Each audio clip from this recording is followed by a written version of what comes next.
bit in the sense that Liquid running out of options? I would be a little scared, right? Like, you have to look at this, and they've literally picked Tempo Assassin in all the games. And OG, they have to know this is coming. They have heroes that they've been preparing for it, preparing versus as well. And we saw it, how hard they were able to play last game and how fast that pace they were trying to set. That's the one thing that I saw Liquid, they do back away from this game, though, right? They didn't go for all greed. They have a Juggernaut who can fight early. They have the Ogre Magi, who's a stronger 5 position. And then they have this Rubik that can also make plays around the map. GH, he tried his heart out in the last game as an Enigma, but it is an Enigma. So you're gonna be slower paced because you have to play around your cooldowns. So at least they've addressed that a little bit here on the side of Liquid, but still do have to be a bit concerned for sure, Seb. I'll go for a bit of a poke on him, but OG, they have the numbers. They're just gonna turn around, look to body block up Miracle. Miracle holding onto the Blade Fury for now. Now Pip, just before the toss comes into play. And we'll get him back underneath the tower, but overall, definitely some things for Liquid to be scared about in the draft. You saw as well, they had to kind of pick their poison right. They had the TA, it was, well, are we gonna lane against a Monkey King from Topson or a Pugna? They opt for the Monkey King ban, but does mean that the Topson Pugna will be there to cause some havoc with the TA in the mid lane. That Decrepify in the laning stage each wave is not going to be fun for Weehard to deal with. No, it allows you to secure pretty much almost not all the range creep denies, but you get a lot of those range creep. Ana will be able to get himself that ruin. I'm going to try and abuse the fact that he hasn't got that time warp for quite a long time. I mean, 15 seconds. He'll be fine. He's able to get pressure. Back. Yeah, takes a lot of damage, but no tail. Same build as last game. He has the clarities as well as, or the tangles as well as the salve. He will sub that up, and there's 2 bounties left. There is, Liquid will be able to claim theirs up top, but you will imagine that that bottom one will eventually be picked up by OG, so overall getting the 3 of the 4 to start this game off with. See how these mid creeps. Topson will be able to get the 1-for-1, so he gets that range creep deny as well as securing his range creep. And as well going to get maybe another 2 denies as well. Oh my god, 3 denies on the first wave there, and he's braced the loser, of course. Definitely going to be a lane where we are going to have to keep our eyes on, as we could seriously see Topson break ahead significantly of the CS of Weehard's TM. And a very interesting starting item. I don't think I've ever seen that. It's a crown. I like it. The mid lane, right? Was sort of built towards eventually getting what, a Rod of Atos, do you think? Veil? No, the Veil, right. I think Veil is really nice because it gives you that armor that you're lacking as a Pugna when you're playing versus TA. Yep, very nice. What were your teammates? Yep. The Tiny, the Grimstrokes, a lot of magical to offer when you start making those moves that we know that OG is going to want to do after seeing how they played in Game 2. I mean, it works well with like everybody except for the Enchantress, right? Even Void, your time lock is magical. Sure, that's a very slight, but every little type of application. He's going to have levels in it, so it's going to hurt. Yeah. Topson just waiting to try to get all these ranges. 5 and 6 for the 2-1 of Weehard right now. It's just, I mean, as we're bottom lane. Kuroki is tanking the. Yeah, he's should be fine. Just doing his job here, trying to make sure that the pressure isn't applied to Miracle. Yep. I'm mostly going to be looking at mid, just because I'll be keeping tabs of those range creep denies for us. As the side lanes, we'll be able to get a decent amount of farm on both of those carries on Liquid and OG. But this is the more important thing, is that my control is not getting super shut down in this one up top. Unlike the last game where it was just chain deaths for him. From the start of the lane, from pretty much level 1, he died back to back to back. We'll see Weehard be able to get the 2-minute rune. Not really one that's going to help him in the lane though, just an invis. Yep. Not the DD or the illusion that could have maybe helped him get a bit of a catch up in this matchup. As Topson just continuing to keep the edge, as this hero matchup is very, very painful to play in the lane for the TA. Yeah, Weehard just has to be careful how he even controls his side blades, because he just keeps getting all these denies built up onto him there. He'll secure himself one of those range creeps now, but yeah, 8 denies on the Pugna. But bottom we see Seb, he's not able to get the most down here, but he's still putting pressure on. He's got 7 last hits, but look how low he's got Miracle. Actually forcing the salve, and Kuroki has no regen left either. So no regen on either of them. We see also, he's gone for the point in the enchant this game, in the laning phase, because you're playing versus Bloodlust, you can be able to dispel that one quite easily, and if he gets an option of a decent creep, of course. I mean, in this lane, is there a chance that Seb can get caught out by a Blade Fury play, or most of the time will Seb just have the heals to stay alive? He should have more than enough health and more than enough healing. Like the Blade Fury, it's a decent amount of damage if you give enough stuns, but it's just 1 stun from the Fire Blast, which means he's going to be able to get his heal and a Fairy Fire off. So once that heal kicks in, the spin's not enough damage. Seeing top lane, and able to match the free farm of Miracle down bottom. Both carries getting a good start in their safe lanes. A couple more denies on Ana. he's already actually used an early courier too. I think Topson made the call. He's like, I don't really need the courier too early on, and you guys could have bring you some regen top, and they did. They brought Tangos and Clarities, and we will see. Helmvine will picked up. He's going straight for that Veil on the Pugna. I mean, it's going to be crazy early how he gets it, because he started with this crown. Very cool approach here coming out from Topson. And look how tanky he is, too. 9 armor. When he's next to his tower, he's sitting at 12. So that harassment from Weehaw will not be as significant. Seeing Weehaw trying is sort of the best approach he can against the Pugna. Every time the Decrepify is being used, try and closes the gap, get some top of Topson, forcing Topson to sort of stray a little bit back from the creeps. Pressure down on top, looking for GH, looking for those bashes. Stroke won't hit, so GH will be fine to walk off. Mind control, she's turning and beating down onto Notel. In return, as Notel will have to keep his distance. Will be able to do so. Mind control, of course, getting good farm up top. Breaks this out with the gush there. Mid lane though, Weehaw has been caught out by a bit of a move from Jerax. He's trying to switch the Mango in to go for a Mango refraction play, but that 6 seconds far too long. Jerax setting up for Topson in mid and making sure that mid lane continues to be a nasty place for the Weehaw TA to be. Bounty Rune's going to be spawning as well. Jerax going to try to at least claim one for his team here. We'll be able to get one. Miracle will be able to get the other one as top. And Mind Control's able to get behind the tower and get Notel. Yep. Push them away, GH. Oh, he kills it. He knows that Anna's got the time war. Doesn't want to let Anna have the chance of going for it. Does mean that Anna has the time to try and turn and chase towards GH. Another gush from Mind Control will be there though. Slows Anna down and GH will be able to walk out alive. This is where Jerax now. This is a really important play here. If he can get this set up and kill Weehaw in the mid lane, Weehaw's actually already getting turned with the Veil. Is it enough? Ooh, very close. Jerax is already running over. Weehaw. He just used the TP to come back mid. He's going for the walk back. Jerax knows. There's no shrine available top either. It was used already by the side of Liquid. He's just going to try and get a little bit out of the jungle whilst he has the mana to play around with refraction and meld. There's a glyph available. Topson and Jerax are set up. There's a glyph and it's the 5-minute siege wave. So Topson, he's going to look to just take this mid tower here. GH showing up to try to pull the creep aggro. We'll only get the one creep aggro though for now. So this tower, they will be forced to pop glyph to defend. They can turn towards GH. Jerax is down the high ground. Veil's going to be out onto GH. Avalanche for Jerax to try and close the gap to Decrepify into the life drain. He just gets slowly drained down and out. He'll turn with the stick charge and a Fade Bolt. But GH's fate is sealed. Topson. Jerax is still in the area. He has a toss back. He has a dust too, so he's waiting. Yep. Thought maybe he melded there. And keeping Weehaw away from the lane, away from any chance of finding farm. I love this, going for this Veil build on Topson. It's super clever being able to get it so early on. It's just applying so much extra pressure that you normally would not be able to do as a Pugna. You see, but still Jerax just toying with him. Stopping Weehaw from getting close. It's going to take a bit of damage. We'll toss Weehaw back into the Ancients. Avalanche as well, and with the Black Dragons beating down on Weehaw, Jerax is able to trade a good bit of damage. Might go down here though. GH is walking over, but in the meantime, Anna and Notel up top are able to get the kill. Jerax is going to go for the TP in that spot. They do not see him. Telekinesis was still unavailable, so they wouldn't have been able to catch him anyway. OG, this mid lane tier 1 tower, they're pushing it down. Topson's able to play such a fast pace. This Pugna versus TI9 matchup that he loves bottom. Oh my goodness. The neutral creeps actually turned onto him while he was getting impetus. He almost died farming that hard camp. Well, Topson, he's dragged under tower, pops a loser spray out, and TP's out of there. Continuing to toy with Liquid, drawing the attention of 4 members of Liquid towards that mid lane. They don't get him. He's out to safety.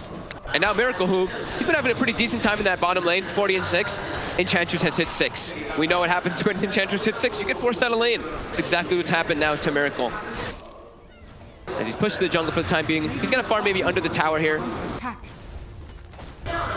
Miracle camping here. He's pinging it out. He wants someone to rotate because he has the Omni. Feeling that could be a chance to find some action mid lane. Decrepify setups there. Jerax is prepared with the dust. Weehaw cannot hide in the shadows. They see him every time, and the tower goes down. 8 minutes in. Top lane Mind Control getting bashed up by Anna and Notel. Another time walk available in a second. Seb running himself away from Kuro again into the trees. Gets the heal up, but the Omni Slash from Miracle will secure the kill down bottom. At the same time, up top, they find eventually Mind Control's ties as they continue the chase. An off laner for an off laner. And they're spamming the taunts because Miracle, he really wanted to hold on to Omni Slash there. He tried to just get the kill with the spin, but it was not enough damage. They're forced to actually throw the Omni Slash to bring down Seb. And Thompson is just able to pull so much attention towards this mid lane now. Yeah. He's feeling strong and confident with the brown boots, windlace and veil. He can run around and just be such a nuisance. And the draft panel mentioned how hard of a Tide Hunter game it was going to be. I controlled a decent start, but now he is completely shut down as mid.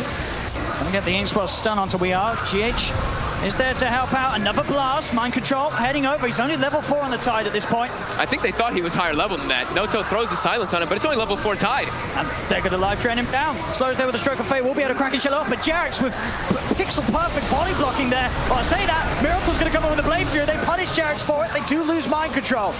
Support for an off lane. And you're just seeing Liquid, they're having to bring the whole team to mid lane to deal with the shenanigans of this Pugna. And immediately Miracle's now going to start getting pressured again too. He's even going to dig in front. He just dug in front of him. They're having way too much fun. He's feeling it, Thompson.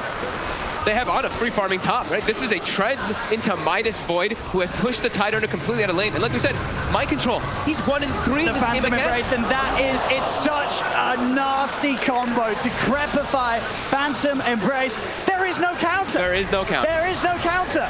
Well, till later. Then maybe when they get BKBs or something. Yeah. Oh. Thompson. Hey, they may have overlooked too far this time. They surround him. Thompson will fall finally. They're able to get that spooky little skeleton boy out of their half of the map, but kill him off. Look at where it's happening. He forces everybody to go from there, and that just solidifies OG to get 4 bounty wins. It hurts because they lose their core, but in a net worth advantage, that actually favors OG. Oh, it's a 4K lead at 10 minutes in for OG. And we talked about Midas's. Midas Void coming out soon. Midas Enchantress is already finished, and they're just looking around to keep the pressure going. Mind control, 1 in 3 in the game again, and his game is not going to get easier. He's got an inventory. He TP's up top. He's going to look for the setup, the toss back. Mind control still has not got that 6 in the Ravage. GH has got his own level 6. Jarex is going to look to set up onto him instead. They'll throw it back into the Chrono, catching the 2 of them. OG, they just can't help themselves. They can't stop making plays. You can just tell how much fun they're having in the game. Spamming the chat whale, spamming the losers, running around making kills happen, and not stopping. Again, Thompson is what we saw them doing in the last game too, just looking around, running around. Where's Weehaw is the question. That's who they want, as they know he's just going to back up in jungle.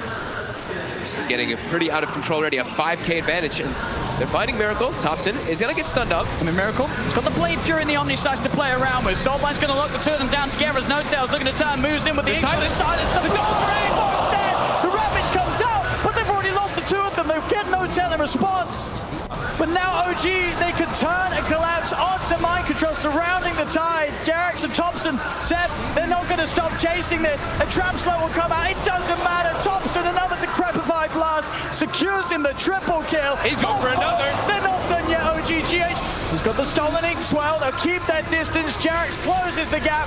GH is enchanted, taken out. Ultra kill for Thompson. 11 minutes in. There is nothing that can stop this man.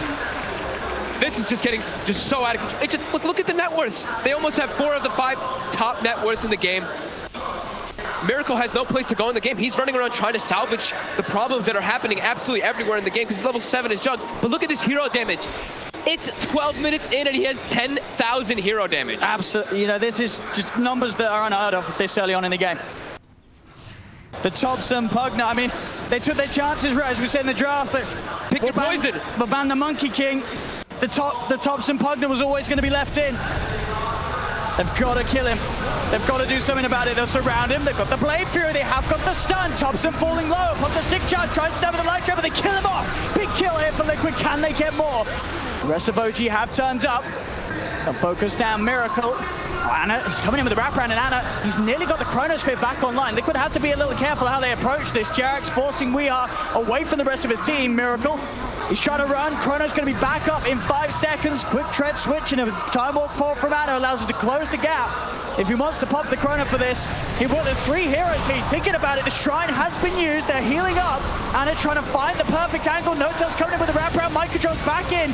No Ravage though. Toss over, keeping them bunched together. Ana, he's still trying to see if he can find that perfect opportunity. He may not even need it. The Phantom Embrace. It's on mind control. The output of the damage from Seb's impetus is too much for mind control to withstand. There's the catch. They'll get Miracle separated. He's shut down, silenced up. He did get the Blade Fury off, but the Soul Mind control with the impetus is far too much for him to deal with.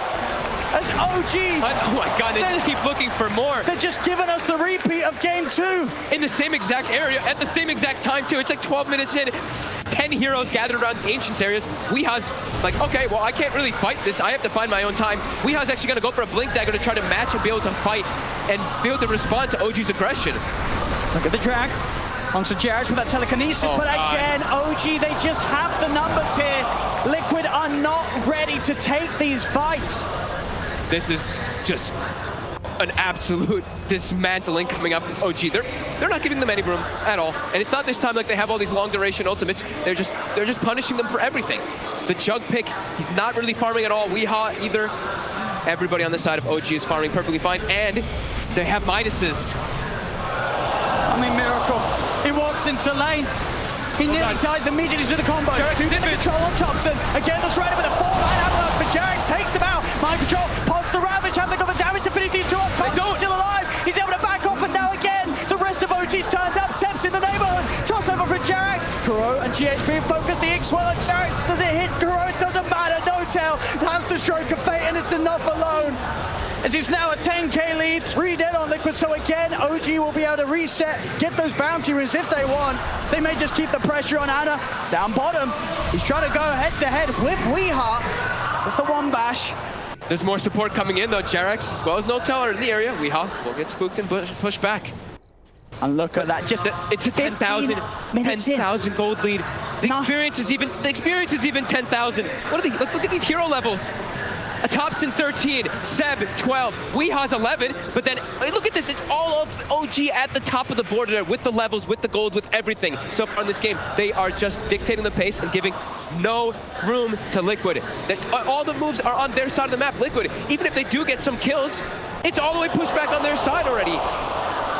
And you really just have to admire this sort of domination. This isn't some sort of slow-paced farming beatdown. It's not this 5-man push. It's just the want to fight, the coordination from OG, the team play, and the lineup that they have is working so beautifully against Liquid in Game 3, just as it did in Game 2. And it's leaving Liquid no chance to really turn things around. He's got the Blink Dagger. But going for that Blink first means that he doesn't have sort of that damage out, but the fight is being brought to him. And with the Blink, if he turns and hits, he's not going to hit hard enough. I think he's trying to, just like I was saying before, he's trying to make up for the fact that they have nobody else who can really match this fighting pace of OG, but it's a TA into a tough draft that he's against. They expect this Templar assassin to be coming out, and they've been countering it time and time again, and all these heroes just deal with it incredibly well. I mean, sorry, who do you go on as this TA? There's an Untouchable Enchantress, there's a Pugna with Decrepify, there's a Void with Time Walk, there's Phantom Embraces, they just have all the answers, OG. And OG's, look, Ana is pushing bottom by himself, while in the mid lane, they're taking that tower as well. Weeha is jungling the enemy jungle. This has gotten completely out of hand. OG just, it looks like they have Liquid's notebook and they're just looking through and they're like, oh, this is where they're gonna be next. This is what they're gonna do next. They just have a perfect read of what Liquid's trying to do in the game. And Dagger and Thompson now on top of her. Of course, it's already very stacked Titan build of Veil and Ether Lens. They might just 17 minutes in. Thompson's just gonna start poking high ground. He's got an Arcane Rune with his Nether Blasts. He's got the Aether Lens, yeah, like you said. And yeah, tier 3 is gonna start getting poked 17 minutes. We are nearly approaching a 1,000 gold per minute lead too for the side of OG with this type of draft. I mean, Liquid, they're going to try their best to push this away. OG, they have Chronosphere. Liquid's wrapping around. They've got a smoke. They've got the Ravage. Is under attack. Can they catch OG here? Jerax is the one standing up toward the front lines, waiting to see if something does happen. Tower's already dead. They're already working on their axes. And if Liquid's gonna make a move, they're gonna make it soon, but they're not gonna get the chance to. Jarrett jumps in on top of Mind Control. Phantom Embrace upon him. No chance for a Ravage, but he's back immediately. They know the only way that they can get caught is if it's from a wraparound. Jerax just waiting there in position. They even have an Ops. They even put down a Sentry to take out Liquid's vision too. Liquid has no vision of these backlines now. And they're taking the racks. 18 minutes in. My God. This is unbelievable. 2 games in a row, but OG is just giving us the showcase of their lifetime. It's been like 6 or 7 minutes since Liquid has been able to even find a kill, and it's been GH just out of GH has been the one getting them, but it's not even these big ones because, like we said, they can't even get aggressive onto the map at all. As Seb just continues to stand in the base. He's a bit far forward here. But you get the multicast. Banner's going to come in with a backup. They Decrepit by keeping Seb safe. They'll pop the Ravage. They're trying to get on top of at least someone. They'll find No-Tail. Anna's surrounded. He still has the chrono. He gets the 3 of them. Thompson's able to turn with the life drain. Miracle's there. Mind control toss back into the chrono, making it a beautiful format. Double kill for Thompson. He'll start to run them down one by one, pushing Liquid back towards the fountain. Mind control. That's a dieback effectively. No buyback available. Still on cooldown for 6 minutes. They're just playing on a totally another level right now. The way they're taking the fights, even the little things. The Omni Slash comes out on the Enchantress. Ana jumps into tanks it and then pulls the Omni Slash into his team. So that Miracle gets put in a really awkward position, gets caught in the chrono, and like you said too, the toss into the chrono. I've seen them do this like 4 times in the last game, or in this last game already.